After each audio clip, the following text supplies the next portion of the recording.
la palabra a nuestro premio Nobel Mario Vargas Llosa para que clausure este taller.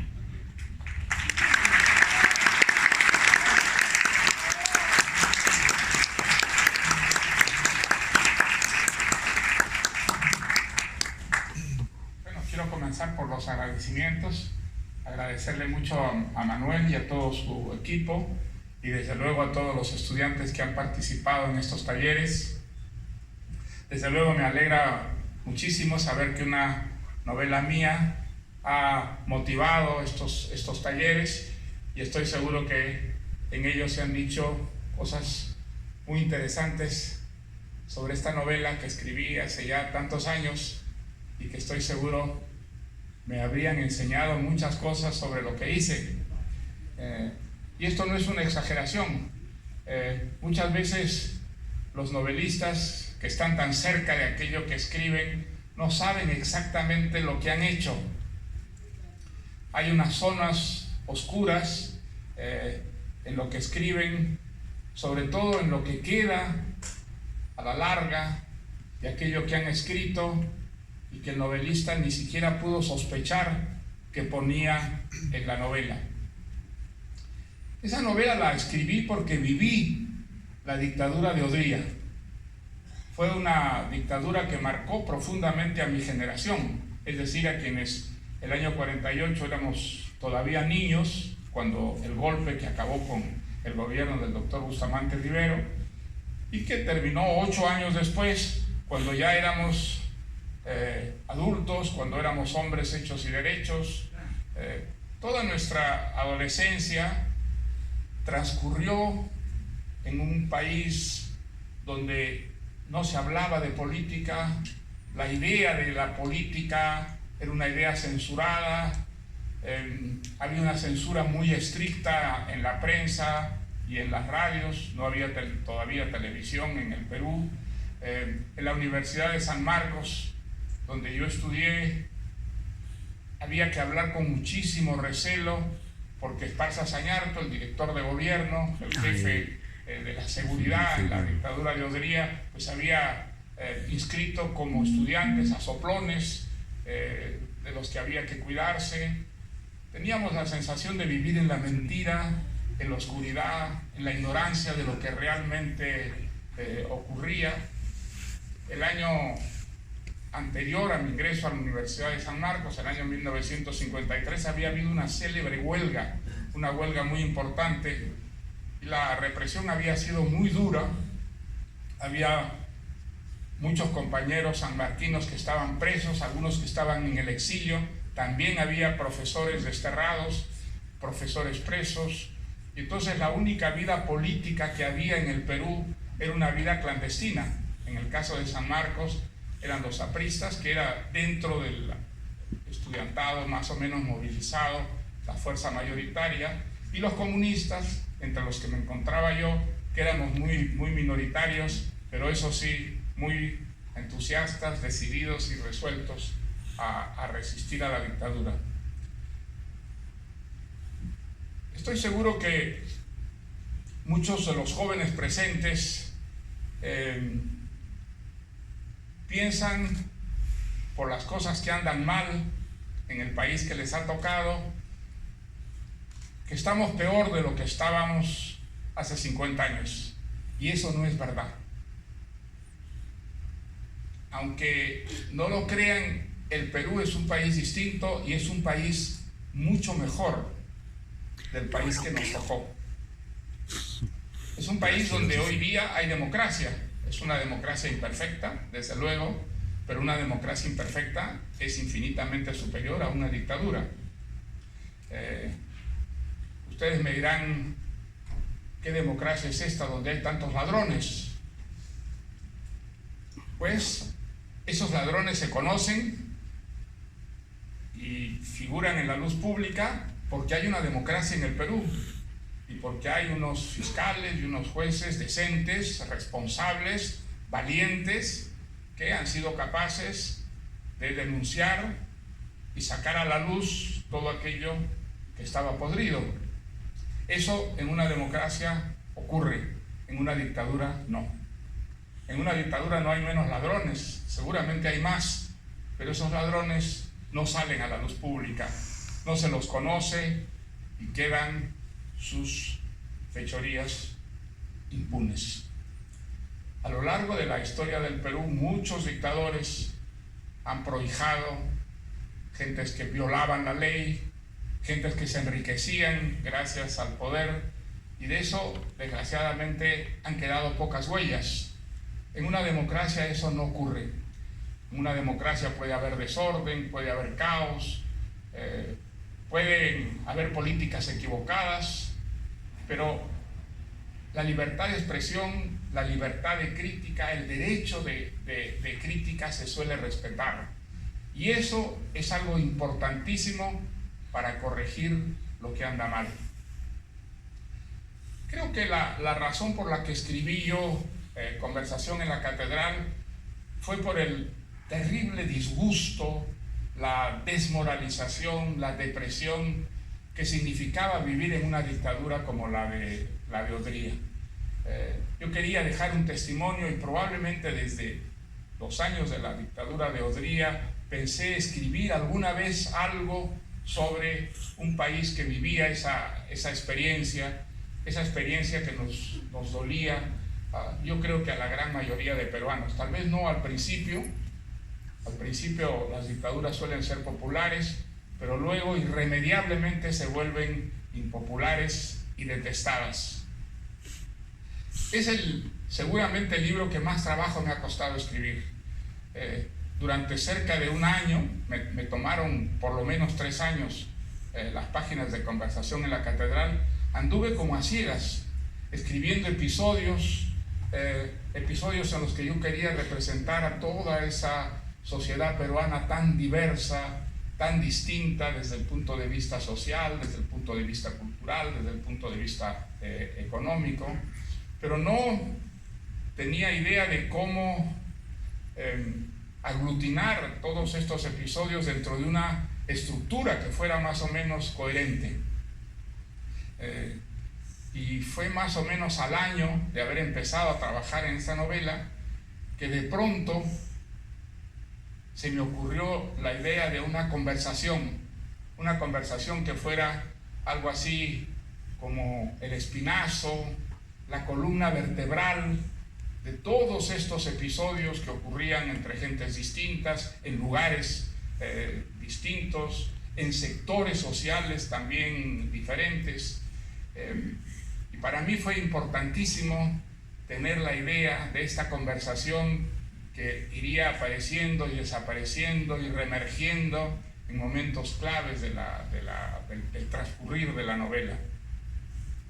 Luego, cuando avancé, cuando comencé a corregir episodios, a rehacer la novela, fui descubriendo que la idea de esa conversación central era una conversación de la cual emergían otras conversaciones y que al final la novela había adoptado esa estructura como de un árbol en el que el tronco principal era una conversación, pero de la cual iban saliendo al mismo tiempo de ese tronco como unas ramas, distintas conversaciones en distintos momentos de la historia.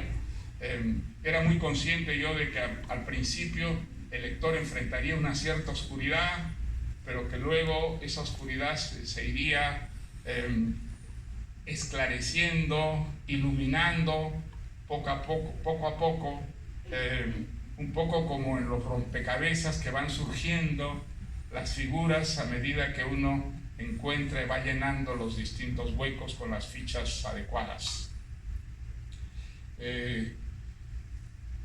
Fue una novela que me deparó muchas satisfacciones.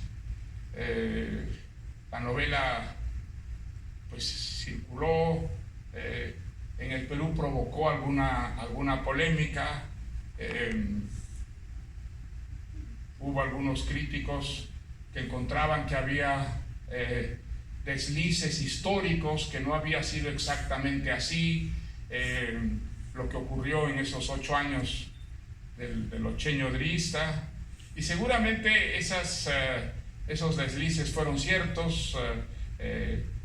Nunca una novela es una novela que aspira a ser literatura, es una versión exacta, rectilínea de lo que es la realidad. No, eso no sería literatura. La literatura siempre añade algo o quita algo de la realidad y llega a construir una realidad paralela, distinta de la real.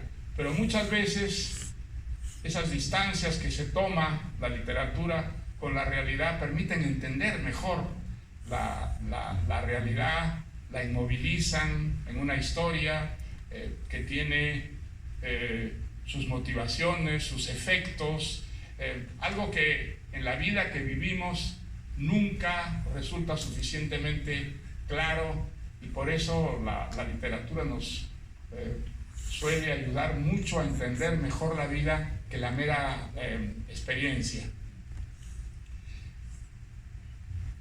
Terminé de escribir esa novela tan fatigado, tan desmoralizado con el esfuerzo que me había costado, que decidí no volver a intentar nunca más escribir una novela de tantas ambiciones como Conversación en la Catedral. Luego he descubierto que al terminar todas las novelas he tenido más o menos reacciones semejantes, y que luego al final terminaba escribiendo novelas cuya ambición superaba largamente la realización. Fue muy interesante al leer las críticas que recibió el libro, algunas positivas y otras negativas, descubrir que la experiencia que yo creía peruana era una experiencia perfectamente trasladable a otros países de América Latina e incluso países que no eran latinoamericanos. Y yo creo que esta es una realidad, una verdad. Las dictaduras tienen algo semejante, aunque las experimenten en países muy distintos, de culturas diferentes, algunos países más avanzados y otros menos desarrollados. Pero una dictadura es una humillación que padece una sociedad en la que por la fuerza bruta, otras veces simplemente por la demagogia, se impone o una voluntad o un partido político o una tendencia ideológica, y acalla a todas las otras y pretende reinar sola como si fuera la única verdad posible. Todas las dictaduras son corrompidas, todas procrean en su seno inevitablemente intereses que van contra los intereses del conjunto de la sociedad. Y la gran diferencia con la democracia es que la democracia, ellas salen a la luz, y en las dictaduras suelen quedar enterradas, desaparecidas. Y entonces se crea muchas veces la idea totalmente falsa, totalmente injusta, de que las dictaduras no suelen ser tan corruptas como las democracias. Eso no es verdad. No son corruptas porque se silencien los delitos, no son menos corruptas porque los delitos no salgan a la luz y no haya unos jueces capaces de investigar la corrupción y sentenciar a los delincuentes. Me decía Manuel, ahora que conversábamos, que por qué no trataba de hacer yo una comparación con el Perú de la dictadura de Odría al Perú de hoy. Y yo quisiera repetir lo que dije al comienzo. El Perú está mejor, está mucho mejor de lo que estuvo en ese tiempo, aunque parezca que anda mal. Pero está mejor sobre todo porque creo que hay democracia, creo que hay una mayoría de peruanos que tienen muy claro que una democracia es absolutamente preferible, indispensable para que un país progrese de verdad. Y porque muchos que creían, como yo creí en algún momento de mi juventud, que la democracia era la máscara de la explotación, que en la democracia había una mentira fundamental. Hemos cambiado de manera de pensar y hemos llegado a la conclusión de que la democracia es absolutamente indispensable para que haya un progreso de verdad. Un progreso que no sea solo económico, que no sea solo político, que no sea solo cultural, sino también moral. Creo que esa es la gran superioridad de las democracias sobre las dictaduras. Había la idea, de la que yo participé de joven, de que una revolución podía solucionar más fácilmente los problemas sociales que una democracia con toda esa lentitud, con toda esa contradicción permanente en la que todo se discute y se alarga y la realización de las reformas pues a veces se demora o no llega, que una revolución puede permitirse realmente reformar muy rápidamente aquello que anda mal. Eso ha cambiado hoy día radicalmente en el mundo. Basta ver qué ha pasado con las famosas revoluciones que nosotros llegamos a admirar tanto y a envidiar. La revolución rusa, la revolución china, el comunismo, que ha sido el desafío mayor que ha tenido la democracia en su historia, pura y simplemente ha desaparecido. Y no ha desaparecido porque el occidente democrático lo derrotara y lo invadiera y lo ocupara. No, ha desaparecido por su incapacidad interna de satisfacer las ilusiones, los anhelos más elementales de las poblaciones que no gozaron con él, sino lo padecieron. La Unión Soviética desapareció, China popular pasó de la dictadura comunista a convertirse en una dictadura capitalista y renunció al comunismo porque el comunismo no funcionaba, porque no era capaz de satisfacer el problema del hambre de esos millones de ciudadanos chinos. El comunismo ha desaparecido. O sea, la ilusión revolucionaria ha desaparecido. Y eso en América Latina ha tenido unos efectos extraordinariamente importantes. Ahora sabemos que la democracia es el sistema en el cual tenemos que dar la batalla contra el subdesarrollo, la batalla a favor del progreso, la batalla a favor de la justicia, y el único sistema que puede reducir las desigualdades humanas a proporciones que sean perfectamente aceptables. La idea del paraíso comunista se ha extinguido y eso le ha abierto a la democracia posibilidades enormes que entonces, en la época en la que ocurre conversación en la catedral, simplemente no existían. La libertad, que era algo que parecía perfectamente prescindible para muchos latinoamericanos, hoy día sabemos que es absolutamente indispensable, que la falta de libertad permite las peores iniquidades, los peores latrocinios, y que la inmensa corrupción que traen las dictaduras es precisamente porque en ellas no existe la libertad. Creo que la idea de renunciar al paraíso de ninguna manera debe desmoralizar a los jóvenes. Los jóvenes soñaban con el paraíso, pero hoy día creo que la inmensa mayoría de ellos saben que el paraíso no es de esta tierra. El paraíso para los creyentes está en el otro mundo y para los que no somos creyentes simplemente no está. Es una posibilidad que está allí al alcance de ¿qué? De la literatura, por ejemplo, de la música, de las artes. Ahí sí se alcanza ese estado de beatitud feliz, que es lo que llamamos el paraíso. Pero en la realidad social, en la realidad histórica, el paraíso no existe ni existirá.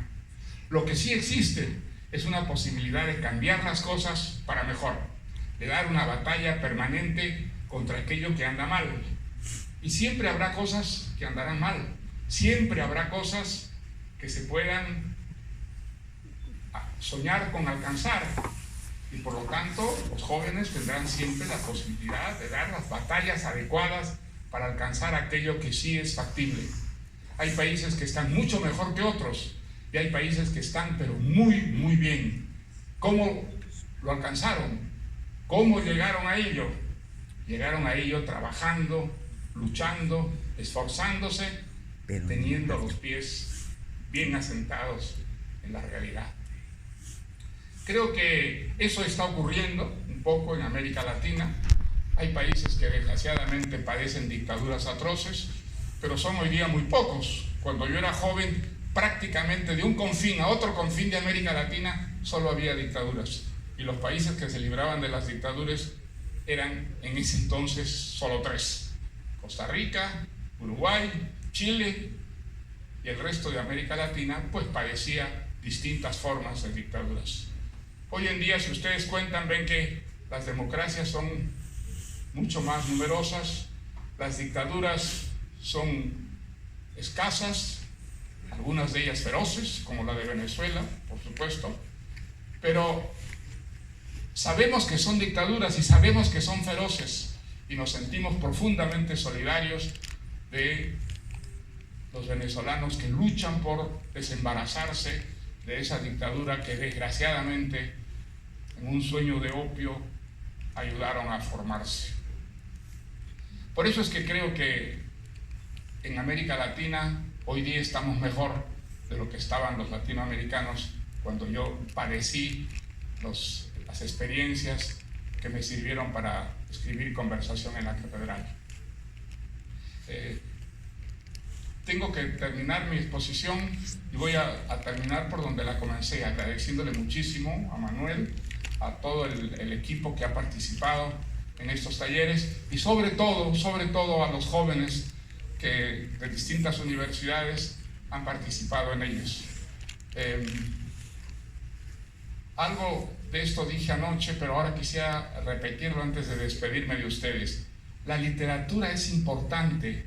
La literatura no solo nos hace gozar, nos hace vivir experiencias que jamás tendríamos sin la literatura.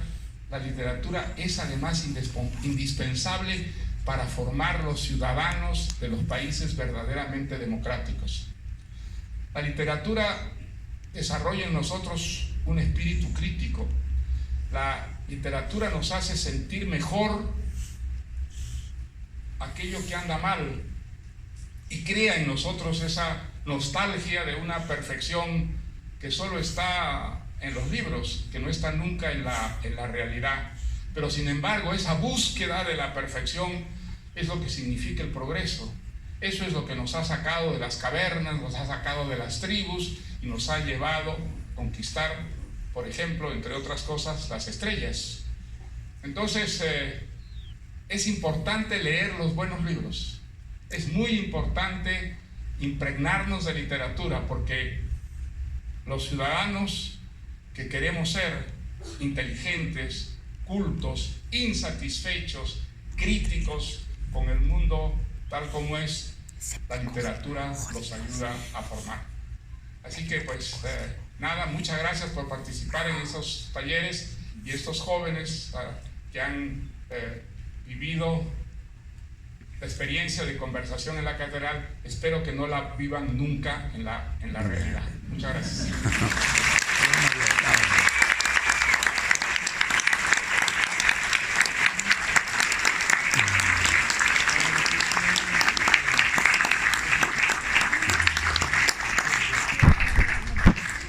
Damos las gracias a nuestro Premio Nobel Mario Vargas Llosa, así como también a Guillermo Cortés, a Claudia Rosa y Manuel Burga, y también a todos ustedes por acompañarnos en esta clausura. Para terminar, queremos invitar a los participantes del taller de ambos grupos a que puedan subir al escenario para una foto final, también al viceministro Guillermo Cortés, a los docentes de los talleres, a Walter Quiroz de la Derrama